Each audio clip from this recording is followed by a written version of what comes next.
Hey guys, welcome to my first BS YouTube video. It's Beyond Sustenance Goes West, and it's a learning experience. I did a couple of videos for the Facebook channel early on. It's been a long time since I've done it, and I'm hoping not only to relearn but to do it better. Just to give you a couple of disclaimers. The first couple of videos will be mostly in portrait mode. Some of the transitions are a little weird, and we will evolve. We will get better. But I hope you like this. I'm gonna switch now to the video of our first planned experience, which did not go as planned. But just show you what happened there. And yes, this is being filmed after, well after that. And I'll get back to talking a little bit about how we booked everything and saving money and getting the most out of your travels. I'm here in Midway, and the last time I was here, I was complaining. I was miserable. Everything was closed. I intentionally flew here to get my Gold Coast hot dog, and the few places that were open were drinks only, no food, and it was miserable. One of these. I believe that used to be Gold Coast hot dogs, but they are open now, and actually reasonably quick service. So we both got the Chicago style combo with the fries and a drink.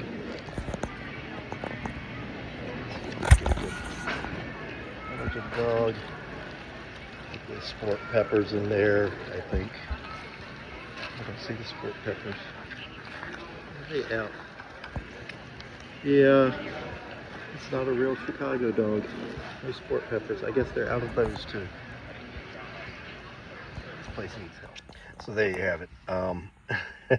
I used to book flights through Midway as frequently as possible, and the Gold Coast hot dog was my primary reason for that. I would take flights at inconvenient times or with long layovers to do that, and finally get back when they're open. One of the two places that used to be there open, and no sport peppers, also no neon relish. It was a decent hot dog, but oh man, I don't know. Anyway, we're gonna keep going. We flew through Midway and went on into San Jose, and the first video here is going to be pretty much all of our experiences in the California part of our trip. I am in Half Moon Bay, California, on the Pacific Ocean. I am west of San Mateo. It's actually in San Mateo County. We flew into San Jose and drove up the 101 to Highway 92. 92 was a nice, just up and down and around the curves, and just a very scenic, not very fast ride. We came down here to the Flying Fish and Grill, kind of a Latin seafood restaurant. I'm stuffed, and I am like miserably happy or happily miserable or something. We got the ceviche, which was very good. The oysters, they have happy hour. It's advertised as $1.50 each during happy hour. They were actually billed $2, so I think maybe their website's not up to date on that. But still at $2 a piece. They were decent oysters. I wouldn't have wanted to pay $4.50 a piece. So oysters are expensive out here for some reason. But we got that ceviche. She got the ahi tuna salad, which was very good. I got the Lazy Man's crab, what is it, Ceppuccino or something? Chalpino, I got it right. There we go. Looking at restaurants around here, everything had some sort of a fish stew. And most of them had tomato broth involved and multiple different kinds of seafood in there. So I wanted to try that, and this one had prawns, scallops. I think it had 3 different kinds of fish in it. It had done just crab meat on the top.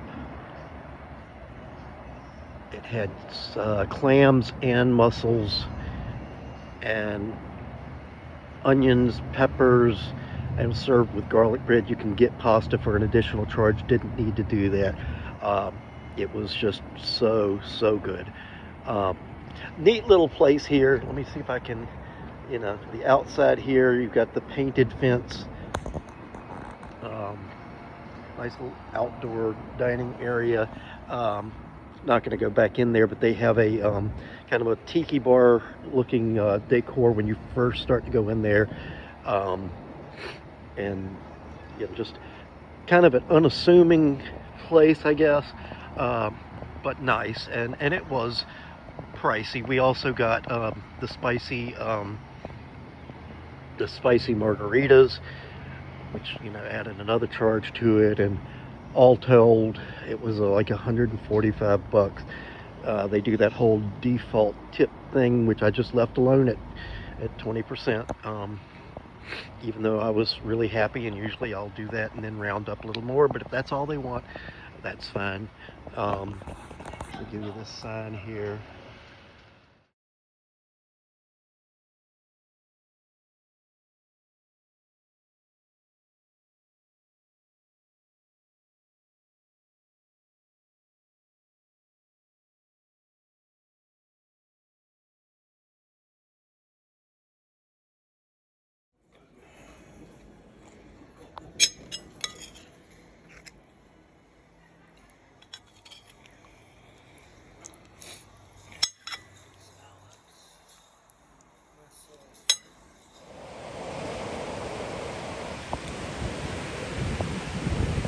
First time I've ever seen the sunset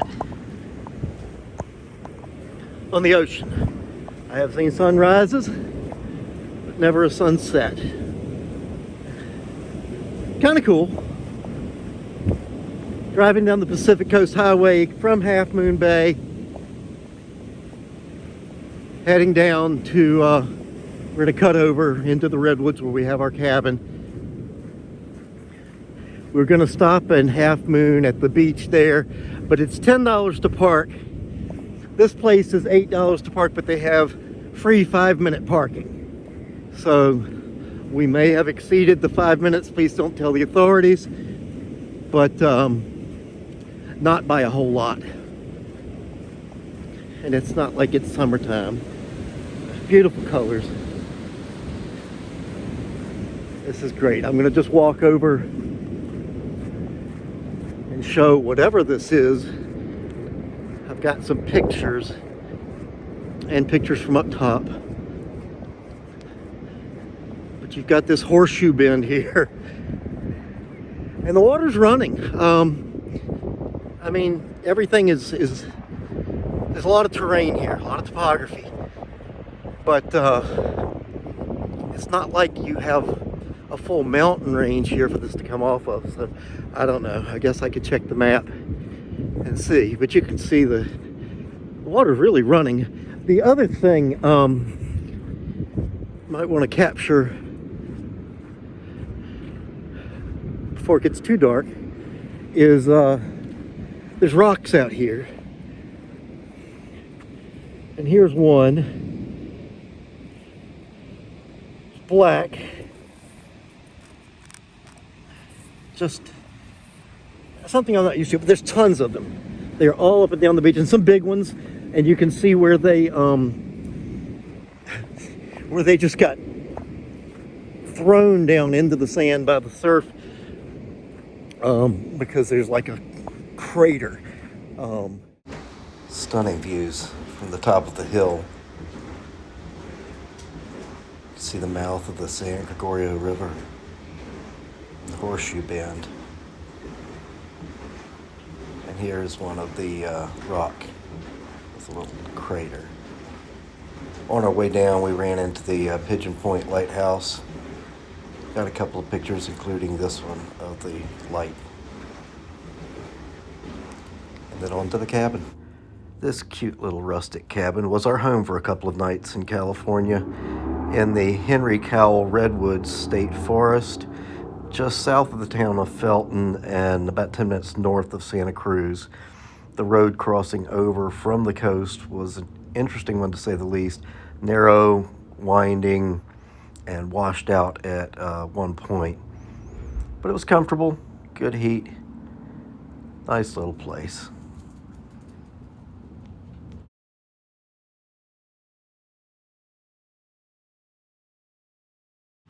A few daytime pictures here, including the Redwoods, steps down to the San Lorenzo River, the dry channel that had been wet not long before our arrival during the floods on the island, as well as the shed with the games and the books. And I've also got a couple of videos of the place and one surprise that I found while packing the car. And then we will head on in straight into our adventures in San Jose and San Francisco.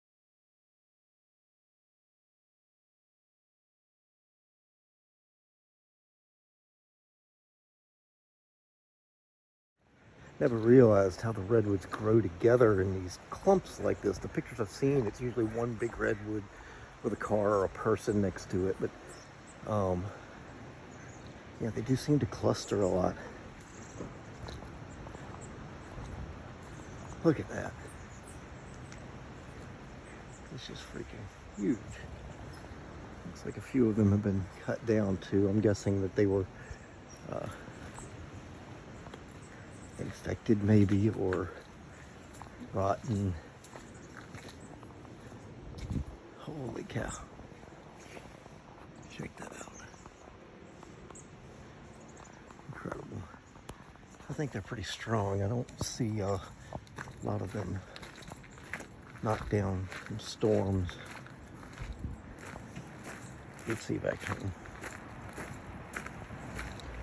We're back into the main court. Packing the car this morning, and I noticed these black rocks I picked up on the beach.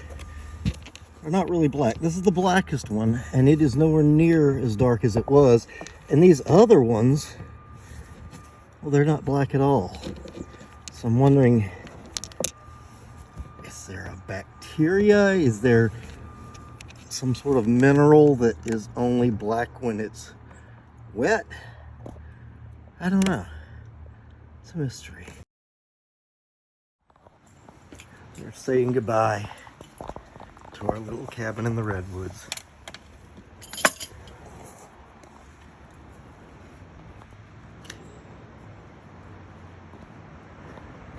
You would think, as much as I stay at the chain hotels and have points, that I would do that more. And I do. We will. I believe 2 nights we'll be staying there. Look at the kitty cat. Hello. Hello, are you friendly? Oh my goodness. You're a social thing. You want to come with me? My wife loves cats. She would love to meet you. You want to come on? Okay. I'd lure you with a treat, but I have nothing. Show you the pictures real quick before we go. I guess there is fishing here. There's that redwood picture. It's just across the river here, Redwood Loop Trail. There's the trains. Looks like we got a steam train and a diesel. Garden of Eden, where you can go swimming. Not right now. Look, there's the kitty cat again. You are so friendly. Look at you. Oh my goodness. Come on. Come on, Mr. Cat. Follow me.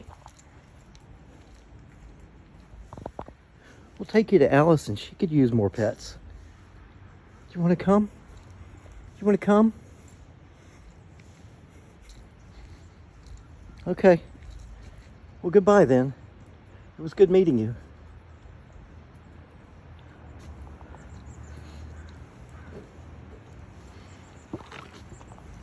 But anyway, back to what I was saying. I think it's good to support the small businesses, the mom and pops, and also to have a different experience, to try something more akin to the way things used to be. Something off the beaten path. So mix it up a little bit.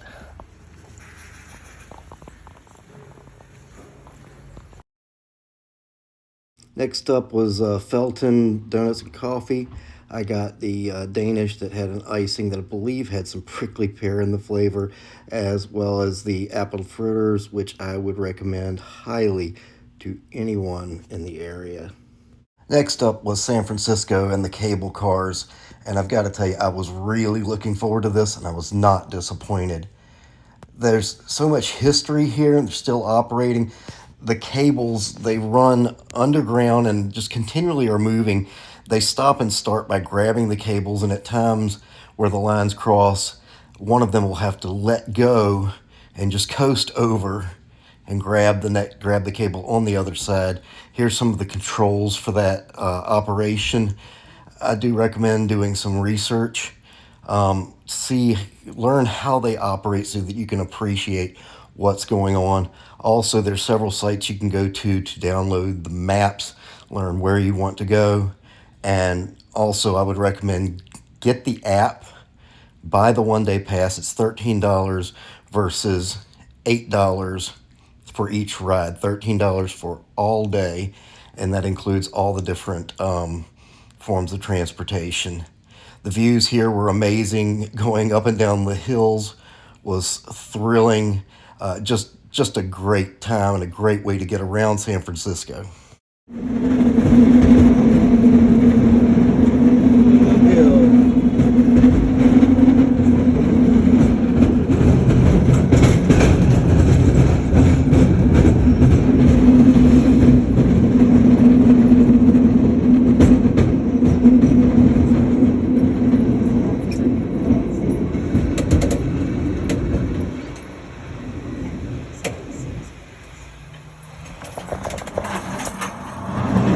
We gotta climb the hill.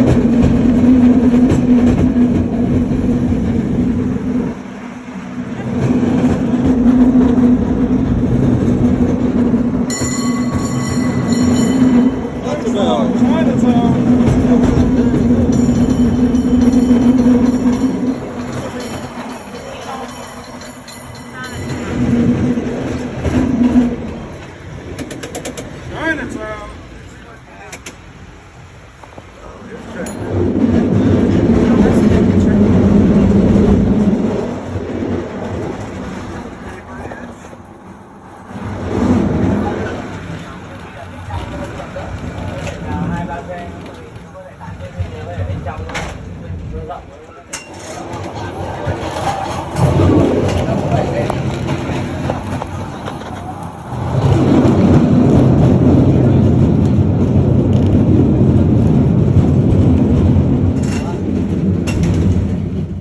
Next up, we hopped off the cable car in Chinatown, and I've got to tell you, like it didn't even seem real. The decorations up and down the street, I don't know if that's the way they had it all the time or if they just do this for the tourists now.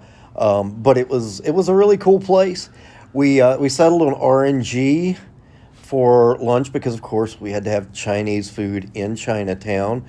You're looking at the decor there now. Here's the table setting. They did provide us tea, and we went through a couple of pots of the tea. Menu prices, you could order some expensive stuff, but the lunch prices, lunch specials, were very good. Here comes the tea.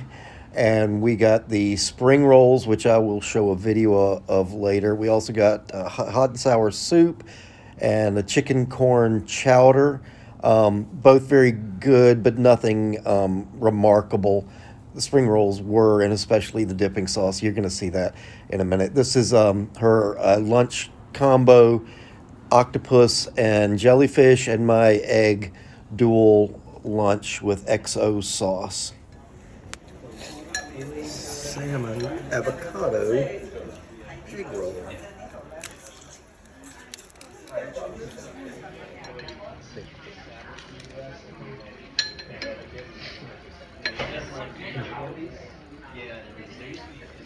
I'm gonna try a bite without the dipping sauce. Very good without dipping sauce. Dipping sauce takes it up another notch. We're at R&G in Chinatown. It's just so cool. Our Chinatown mission complete.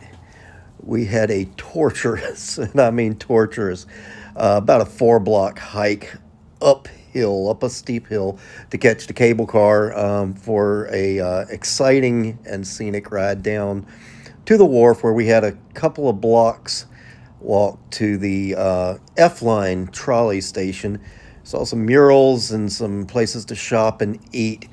There's the trolley, runs on rails, and the power comes from up above. It's kind of a retro-looking ride there. And to misquote Billy Joel, something happened on the way to that boat. They threw a new Mexican dog in our face. I'll let you watch the video.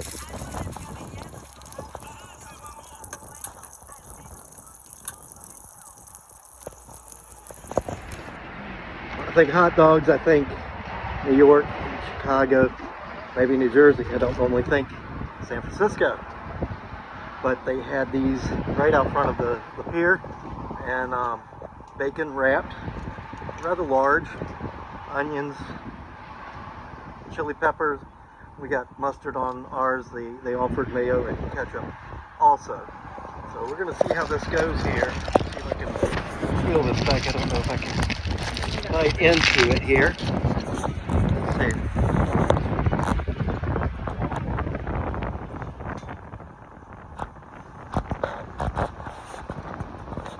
Pretty good.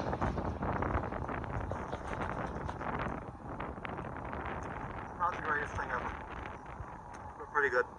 Something to eat before we go on this long cruise, and I'm gonna save my battery. Shut this down again. Still had a few minutes to kill before we had to catch the boat, so we stopped to take a few pictures. There's the Transamerica Pyramid, which is an iconic site of San Francisco. The Colt Tower on Telegraph Hill, and yes, you can climb that and get views of the city. And the palm trees that line the median. And of course the pedicabs, which look like a fun way to get around if you have the time, the money, and just don't feel like walking anymore after going up Nob Hill.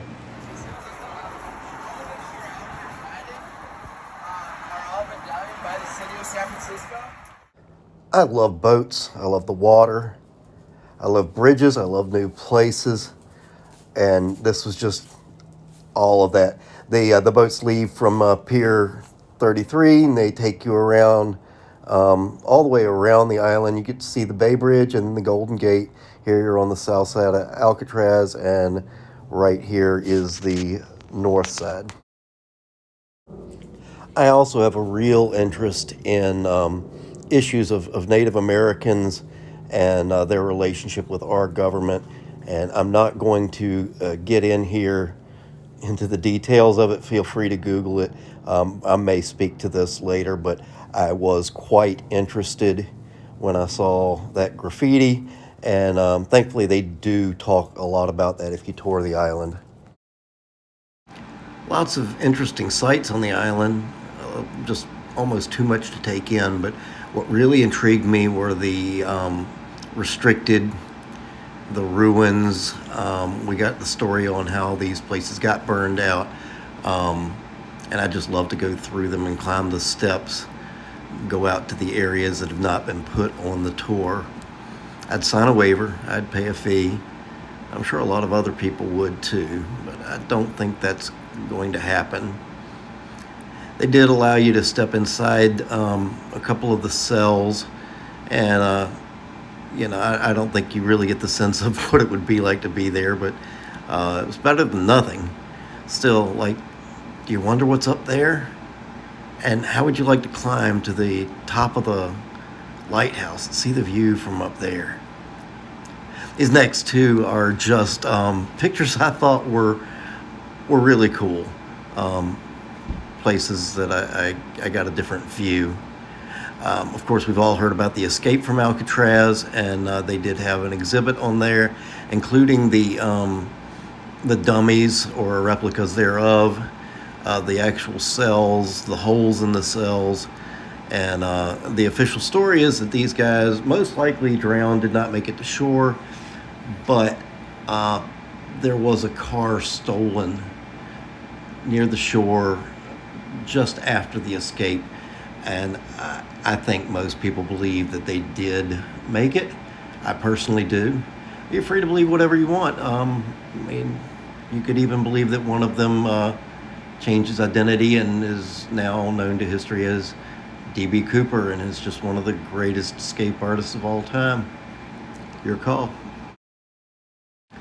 A bonus to doing the night tour was we did get to access the hospital area, medical wing, which is not part of the normal tour. It's something extra, but really not all of that. Then you get to wander the island a little bit. They do a couple of talks you get to choose from, see a few more of the ruins, and probably the best part, the best advantage of the night tour is seeing the sunset, the Golden Gate Bridge, and getting to see the city at night as well as the Bay Bridge all lit up. And that was our Thursday. I don't have any pictures or videos from Thursday night, but when we left the wharf, we went up Broadway all the way to the end and then wended our way back to the highway. Got to see various parts of the city, some of the more well-off sections, as well as some of the more urban, dense sections. And I recommend that anywhere you go, check out more of the city, even if you're not stopping to do anything. And San Francisco, seeing the steep roads and the different sites, especially for an East Coaster like me, that was really something. So then on to the Winchester House, which is in the Santana Row section of San Jose. We got there about 20 minutes early, looked around the outside. There's free parking, which was really nice. Went on into the gift shop area, checked out a few of the exhibits, including the scale model of the Winchester House and the coin-operated novelty games, mostly supernatural in nature, which I'll show you the videos of. One was the Fortune, which is pretty cool. The other one was really lame, I think.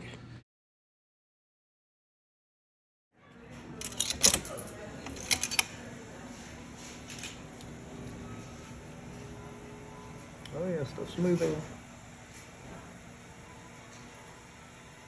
A little bit. Not very exciting. But at least it wasn't your quarter, right?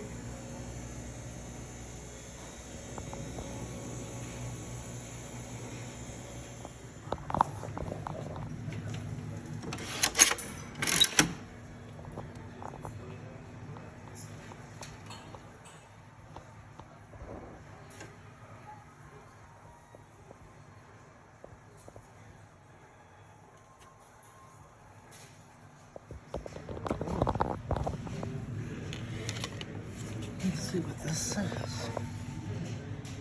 Good fortune finds you out of the blue. Unexpected funds will appear and your financial condition will greatly improve.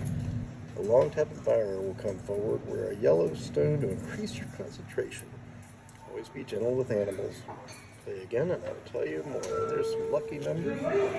Trina's getting her fortune, but she is using my quarter. No, so it's my fortune. If it's better, because I am touching the machine when I get it.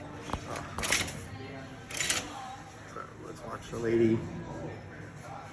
Okay. There she goes. Watch her turn Tom Hanks into a little boy. That means tomorrow I'll wake up and I'll be young again. And boom, there's the fortune. All right, let's see what it says here. What does it say? You are admired more than you know. A green-eyed Gemini is thinking of you, and a dark-eyed Capricorn likes your style. A Leo from California is delighted by your smile, and a sandy-haired Taurus thinks you're a knockout. Needless to say, romance is looking very good for you, especially after the full moon. Play again, and I will tell you more. So, Apparently, I guess there's not a single Aries in there, so we're doing some role playing, baby. Uh-huh. I'm gonna be a Taurus. I'm gonna be a Capricorn. Yes. We're gonna do a Gemini, Capricorn, It's gonna Leo. it's gonna be a whole There you zodiac go. night. Yeah. Lots of narratives, myths, legends, whatever you want to call them, regarding the Winchester House. Probably the most popular one is that Sarah kept construction up on this house because she believed the noise of the hammering, the cutting, the construction either scared off or confused spirits. Also, that she built stairs to nowhere and doors to blank walls to keep them confused. Some that she held seances and actually invited them in, rung them in at midnight and out at 2. You choose which one you believe. Also, she was 4'10" and had crippling arthritis, could barely lift her feet. So, a lot of easy riser stairs. They went back and forth, but they were just a couple of inches tall. And of course, like all of these places, there's the belief that the Winchester House was haunted. Particularly one of a groundskeeper that they don't even know his name, but they call him the Wheelbarrow Man because he's often seen pushing a wheelbarrow, or his spirit is seen with a wheelbarrow.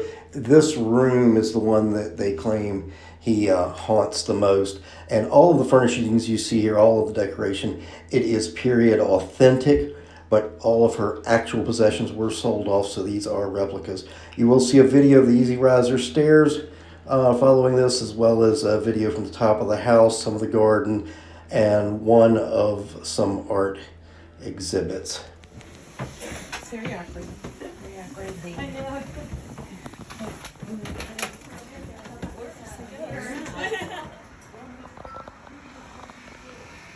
Actually warmer out here than it is in there. So I made it out, but I don't see her. Perhaps she's having the same experience. Perhaps we've both been taken. Our spirits are wandering. One of them making a video. Yet another mystery. The Winchester House. Why is it that I think this statue belongs in Asheville instead of San Jose? Look homeward, Angel. This statue reminds me of an alpaca and a duck. If you know, you know. And if you don't know, you don't want to know. Some of have artist renderings up here. And normally I wouldn't do this, but some of these are really cool. This one here, Daisy portrait of Sarah Winchester. So this is from the, I think, of the Daisy room, which are Daisy windows, and it's got Sarah in it. This is the first one that really caught my eye. Maybe not my favorite, but it did. By the way, that was Kyla Claudine Ramos. I should name the artist. This one is called Winchester Legacy. It's Manuel Gamboa. And I like that. It caught my eye. Of course, it's also top and center, so maybe they meant to do that. But just having the, the black and white there, looks like maybe pencil, and the house drawn upside down. It was very cool. This one, you've got the the reflective cutout here, Labyrinth of Elegance.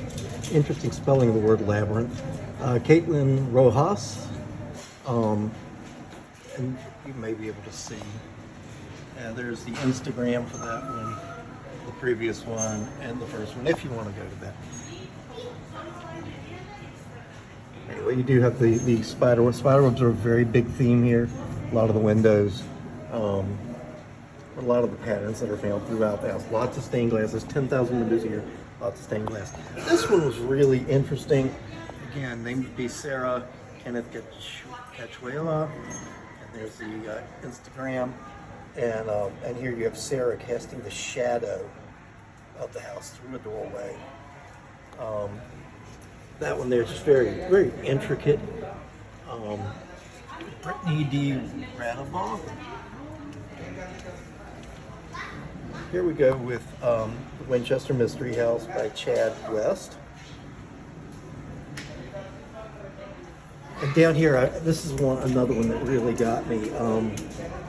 I just love the sense, the legend, the meaning behind it. How everything is just a little bit askew here, and you just don't have the straight line. So I think it catches some kind of meaning there, some kind of a feel of what this is all about. That is the Maddening Mansion, Jonathan Madison, and the final piece, the lady is in, Aaron Alexander Foppy, maybe. And there you can see just her silhouette in one of those spider web windows. And here's the placard that goes with that one. Next up, dinner on the road, and I will let the videos speak for that. When I say In-N-Out Burger, what do you think? Bovine pornography? No. It's actually a fast food joint, mostly found on the West Coast and moving eastward from what I understand. I've never been here before, but it comes highly recommended and it smells fabulous. I am ordering from their not so secret menu, getting the double and fries, both animal style. And in a minute here, we will take a look at what that actually entails.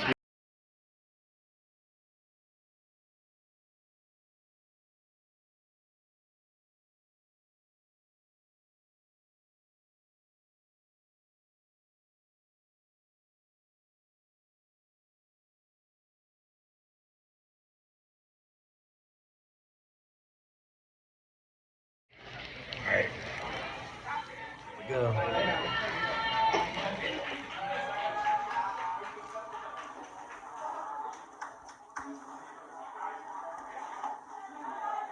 Mouthful. Stuff dripping off the side.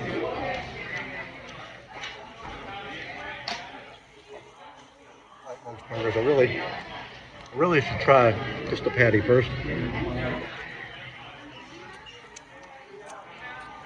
Not bad.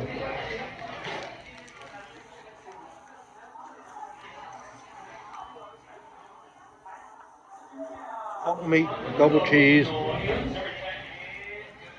Special sauce, which we all know is Thousand Island. Grilled onions.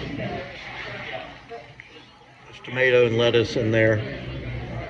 Pickles. It's supposed to be some sort of mustard seasoned burger. And the size is not what I would think when I think double. And the flavor is good, but not mind-blowing. The fries, a little bit on the soggy side. I think I would get regular, salt them up some, and then dip them in mustard, ketchup, whatever you prefer.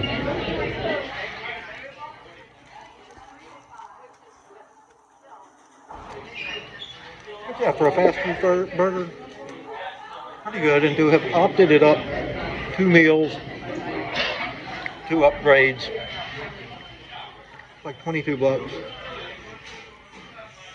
I would do this if I was home, if they had them. But I think Jake's Wayback Burger, as it's called now, Wayback's better. I might even go Five Guys is better. I'm supposed to try Jack in the Box at some point, but the reviews on them is kind of sketchy. I'll finish my meal, back on the road. We've got well over 500 miles to go for our hotel tonight. Many long hours on the road, many miles, the sun is down, and In-N-Out Burger has completely worked its way through. We're hungry, we're tired, we want to get out of the car in the middle of the desert, and this is the only place we could find. But you know, serendipity is a wonderful thing. So this is the barn on historic Route 66 in Newberry Springs, California. It is, they say it's the middle of nowhere in 2 hours to everywhere, and that's true. It's a nothing place, but it is the coolest joint. I've got a couple of videos that I shot, and I'll let you guys look over the menu, and we will get back on the road again. Okay, I don't know if the audio will come through on here. They're doing karaoke in the background. I'll take a bite before I even say anything here. It's gonna be hot. Oh no, I can't do it. Yeah, just, ow. I know, it's hot. It's so hot. It's so hot. There you go. That was sausage. That was sausage. Why didn't you say Spice Girls with them, Skylar? There we go.